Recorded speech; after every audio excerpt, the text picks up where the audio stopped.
right, as I said, I'm Paul Birch. I'm ninth generation South Carolinian. The Birch family came in at Georgetown in 1686. Simply stated, you follow the water. Came right up to PD, got the first ferry license in the state of South Carolina on the PD River, which was originally Marion County, now it's Florence County. And as I said, follow the water, and you come right up to Sherall, which was the limit that you could go as far as navigable waters. And then you come right up Thompson Creek to Mount Crockett. So that's my dad's heritage, and my mother was an Aran, which brings this topic up. Most of you know that the Arants, as well as the Thunderbergs, originated out of Germany. The Arants sailed out of Rotterdam, which gave an impression to a lot of historians that maybe they were Dutch, but they were originally from Hanau, Germany. My cousin Johnny will straighten us out if I'm wrong about that. The Wallaces in the West were most likely Scotch-Irish, maybe English. Like the Arants, they came out of North Carolina. The Arants originally came out of Pennsylvania down to North Carolina, and then connected into the McManus family and Threets, and wound up in Chesterfield County and also over Lancaster County. So, two things we're going to talk about. Most people call it the Arant West shootout in the town of Pageland,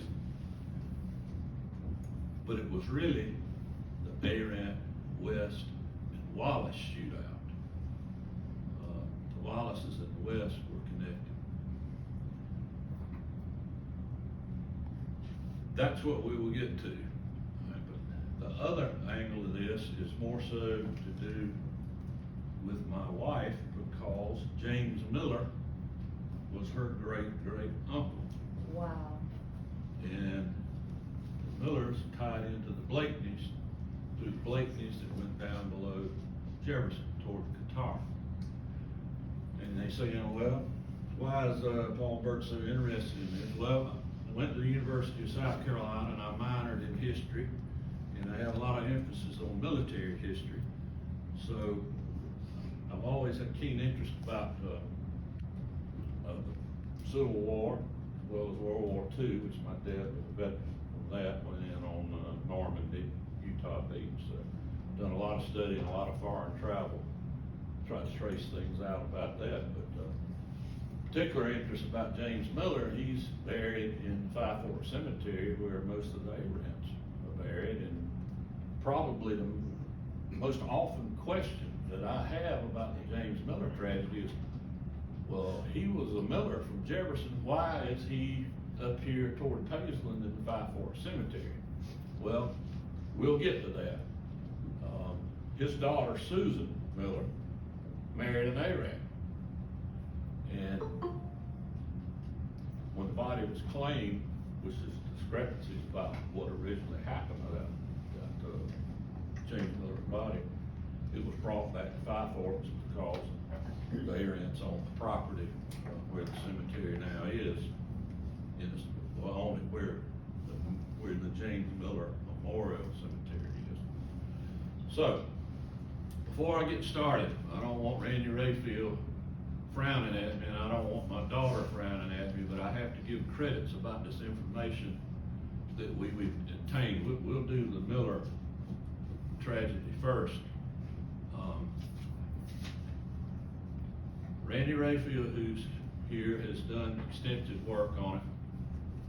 He wrote an expose about the James Miller tragedy.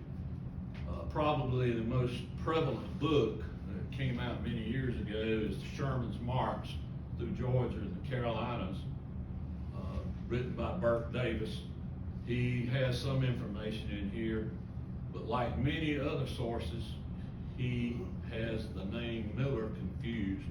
This particular book, he says that James Miller's name was Small. Those of you that saw the documentary, I don't know, probably right before COVID hit, about the Civil War and Sherman's march to Georgia through the Carolinas, he did not have the name correct. It was not Miller. It seemed like it was something like Maynard or Mitchell or something like that. So we all know that it was Miller. So with that said, you've often heard the term, I don't know who quoted it, but the quote was, "To the victor goes the spoils." Well, you can also say along with that, the victors get to write history. This situation with James Miller, I am convinced, was almost a cover-up by the federal government and General Sherman's crowd, because it became such an embarrassment to them as to what they had done. They didn't want it mentioned in any of the history books. Of course, the problem we had here locally was that Sherman knew, of course, that South Carolina was the first to succeed. He also knew that the county of Chesterfield, which another member of my family on my dad's side was involved in, signed or had the first secession meeting. And a man by the name of Colonel Stephen Jackson, who was my great-great-grandfather, was one of the ones that went down the road and signed the ordinance of secession. So let's start with Sherman sacking Savannah. Everybody thought that he was going to make a beeline to Charleston. Well, he didn't. And one of the problems that happened, all the Confederates thought that he was headed to Charleston. So what did they do? They packed up all of their valuables, including the wine and the alcohol, and sent it to Columbia and to Sherrall. Major mistake. Sherman feigned him and headed for Columbia. From Columbia on to there, everybody thought that he would go and sack Charlotte. He feigned them there, and he headed to Raleigh. That brought him through Chesterfield County. He was punished in South Carolina. He had already made the statement when he went into Georgia. He said, "We're going to see Georgia howl now." And I won't get into what all was said about South Carolina. But he fully well knew who he was going to look for and what he was going to do to Chesterfield. Now, Pageland was not here. So when he crossed Lynch's River, there wasn't much for him to pillage and burn, but he did do some in this area. The first major destruction that he did was the first town he came to. And the problem was that his notorious cavalry general, Kilpatrick, was leading the northern column of Sherman's cavalry and crossed in several places. A good bit at McManus Ford, which is below my house on Lynch's River. And Kilpatrick was a ruthless general. And the first town they hit was Mount Croggin. And they pretty well wiped Mount Croggin off the map. Then the next town they hit was Chesterfield. Ruby was pretty well non-existent at that time. And Sherman's direct quote when he got to Chesterfield was, "It's the filthiest little town I've ever seen." They burned every house and the courthouse in Chesterfield except for one. And that house still stands to the east of the old courthouse, which was built by the WPA. And those of you from the area remember that I believe she was mayor of Chesterfield. Miss Farmer lived there for years, and then Attorney Fay Bell got a hold of it and put part of his office in that house, and it still stands. And people ask, well, why was it saved? Well, the answer's simple. Sherman's crowd made a headquarters out of it. That was the only reason that it was not destroyed.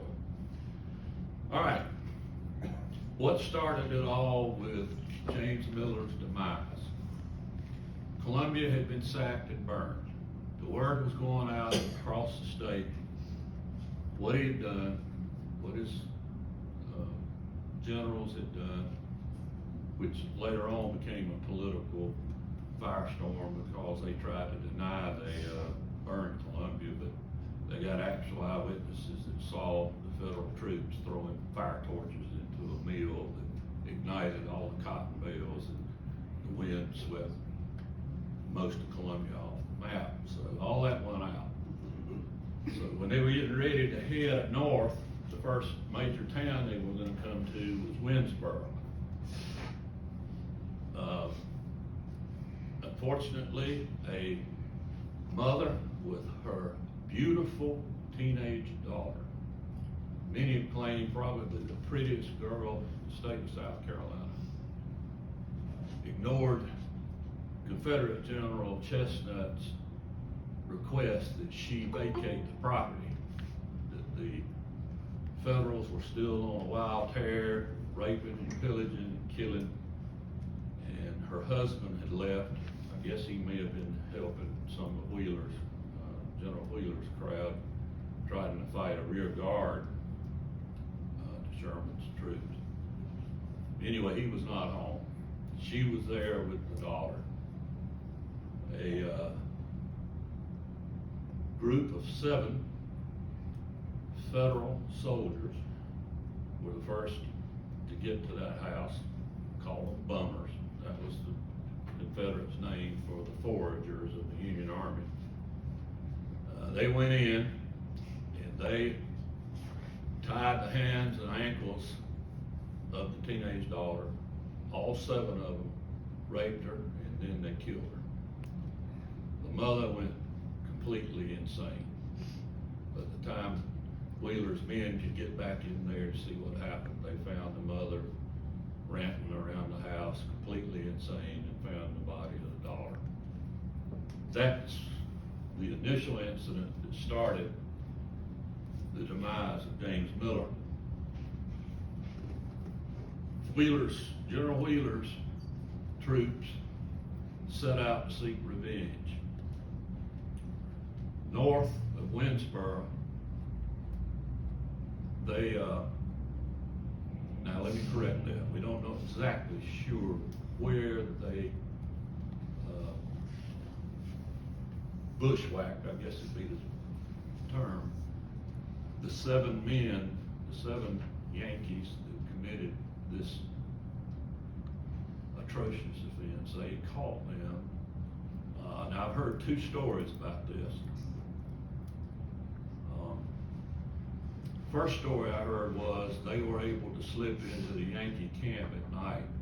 And they knew the tent that these 7 men were in, and they managed to get in there and kill them, and they slit several of them's throat.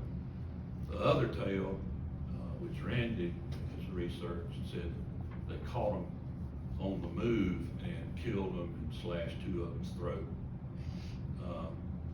And they left a sign on the side of the road where they killed those troopers, and the sign read, "These are the 7." After that, because of the atrocious acts of federal troops, the Confederates bushwhacked 21 more men of General Slocum's, under General Slocum's command, and the ones that raped and killed the girl were also under his command. They found them in a ditch, executed with most of them with their throats slit. On February the 22nd of 1865, 18 of General Kilpatrick's men, which would have been most likely cavalrymen, were all found dead and left in the field with signs, crude signs stuck all around them saying "death to all foragers." Well, General Sherman had enough. He had sent to General Wade Hampton and to General Wheeler. I think the original note went to General Wheeler and told him, he said, for every one of my troops that you kill, we're gonna retaliate and kill one of your prisoners. One of the POW, Confederate prisoners. So Wheeler and Kilpatrick went back and forth, which is a little amazing to me that Kilpatrick was the first one to sort of back off. And they reached an agreement that Wheeler's troops wouldn't be doing any more retaliation murders. All right, they come on toward Lancaster. Kilpatrick's troops split. Some of them come over at Huff's Mill, which is approximately located where my bridge is, okay?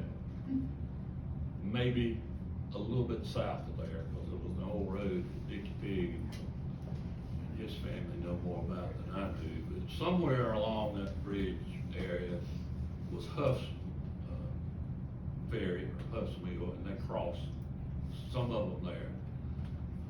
It seemed like the majority of them crossed at McManus Ford, which is on the old taxi haul road that runs behind my house. The bridge is now out, and the state has not replaced it. Came up by Lisa Taylor's house and behind my house on that same road, most of the cattle. The other crowd of Kilpatrick's and one of the other Yankee generals crossed at Blakeney's down there around Qatar. That's where the incident started with James Miller. A Yankee bummer by the name of Robert Woodrow, Woodrough,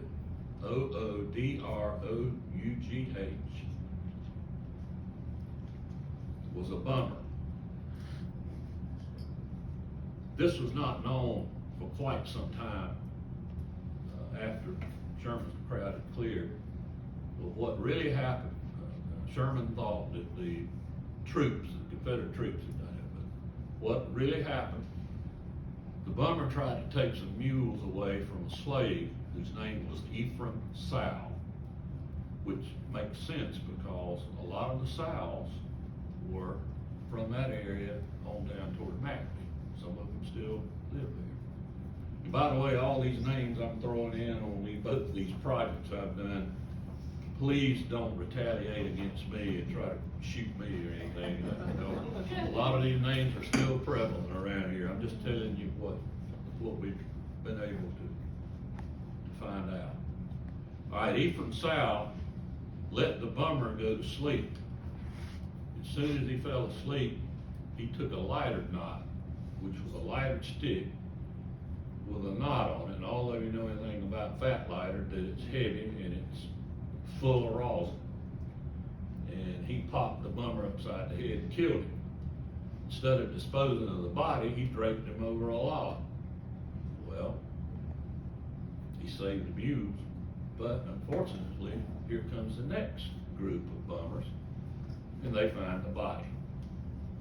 General Sherman had already issued an order. Any of his troops killed, that a prisoner, a Confederate prisoner, would be shot for the life that was taken from the bummer, okay?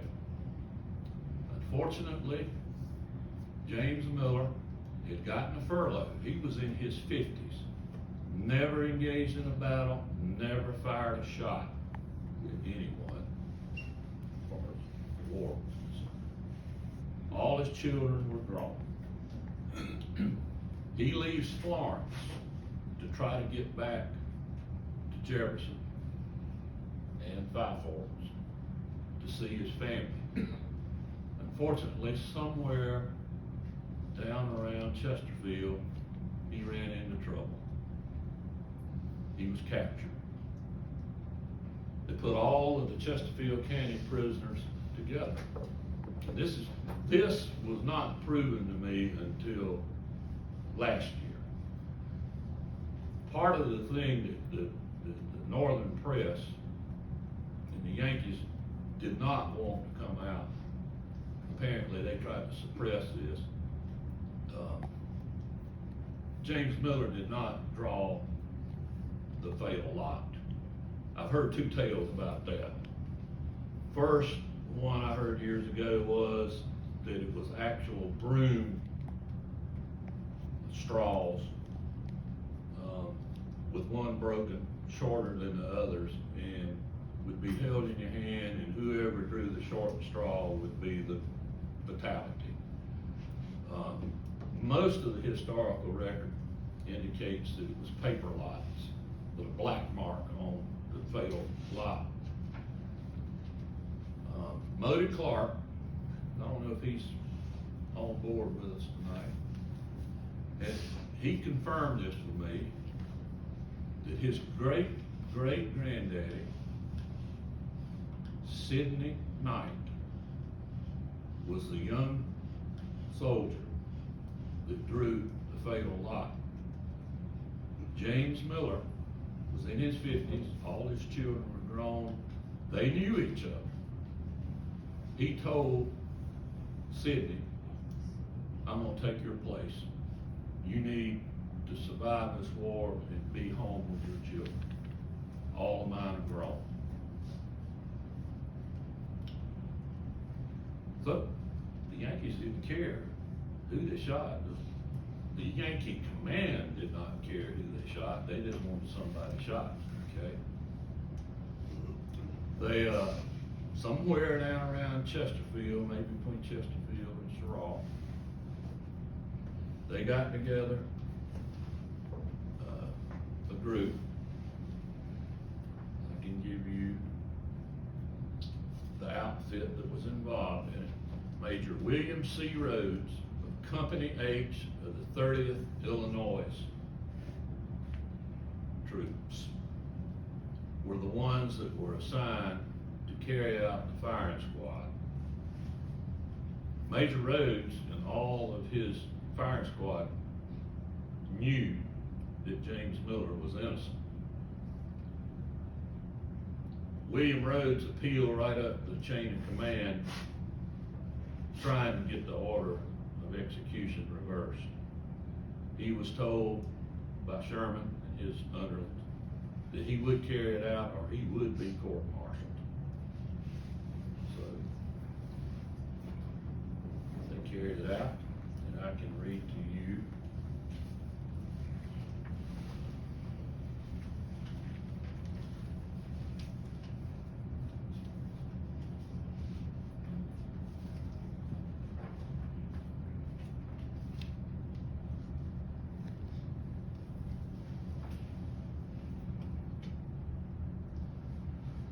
guards were sent to the prison corral, and the captive rebels were forced to draw lots. A soldier passed among them holding aloft a hat with several slips of paper, one of which bore a black mark. A gray-haired old man named Small, that's where Bert Davis is wrong, drew the black mark slip. Chaplain Cole of the 31st Illinois prayed with the victim and led him into a ravine where he was to be shot. The regiment formed a hollow square above. He was asked, "Do you have anything to say?" The old man's voice was flat and unhurried. "I was forced into the army, never was in a battle, never wished the Yankees any harm." After a pause, he said, "I had 9 children, all girls," which was not correct. He had 5 children, I believe, and 2 of them were boys, but the man was fighting for his life, okay? "I'm a Methodist preacher back home." I'm not sure about that. Randy, you know anything about that? He was Methodist preacher, yes. Okay. Chaplain Cole could bear no more. He hurried to his tent and remained there. Private G.B. McDonald saw that several Federal soldiers were blinking tears from their eyes as the firing squad shuffled into place. The old man was blindfolded and placed against a tree. "Don't tie me," he said, "just let me stand here." And I think Bert Davis is wrong about that. He requested not to be blindfolded. Major Rhodes nodded and the old man leaned on the tree, hands at his side, and the soldier placed a handkerchief in one of Miller's hands. He said, "Drop it when you're ready," he said. The major turned to the firing squad. "Be sure to take good aim. Don't wound him." The Wisconsin soldier, Hosea Rude, watched sadly. When all was ready, there was a few seconds of death-like stillness and suspense, every eye being riveted on the handkerchief in the old man's hand. It fluttered to the ground. The volley rolled, and Miller's body stiffened, quivered, and fell to the ground.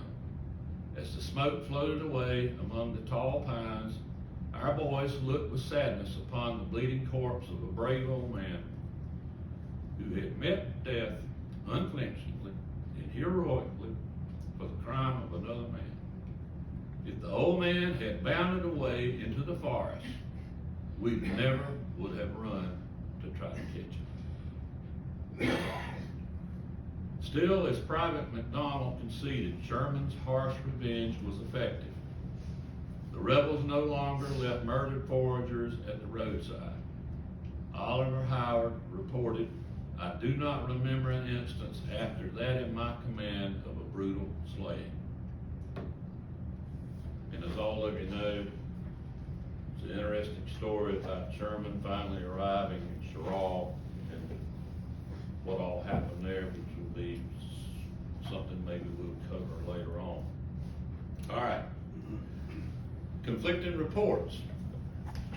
Some sources say that the Yankees buried James Miller and put a sign on the grave identifying him. That may be true, but it was only temporary because Captain John Miller, I believe he was a captain, he may have been a major, was James Miller's brother. Susan Miller Arant got with Captain Miller, and they went under flag of truce with several slaves to the Yankee command and claimed the body, thus bringing it back to Five Forks Cemetery where he was interred. His wife Frances is also buried out there, and I think maybe one of the children. Now people often ask, what happened to Susan Miller Arant? I can tell you from my own research that later on she deeded part of that cemetery out there to Five Forks Methodist Church. The best I can tell, she and most of that family moved on west, left the county, and that's why we don't have any record thereafter. Now, people ask me, has James Miller got direct descendants? Yes, he has. About every 5 or 6 years, they will have a memorial service at Five Forks.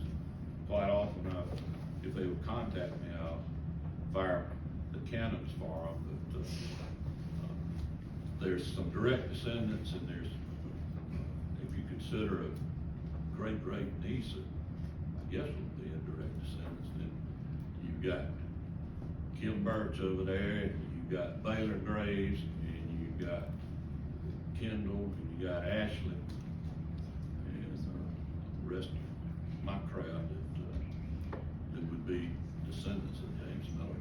Those of you remember Thomas Drugstore, Dr. Jimmy Thomas. He would have been a great nephew because that was Kim's uncle. Therefore, he was named James Miller Thomas.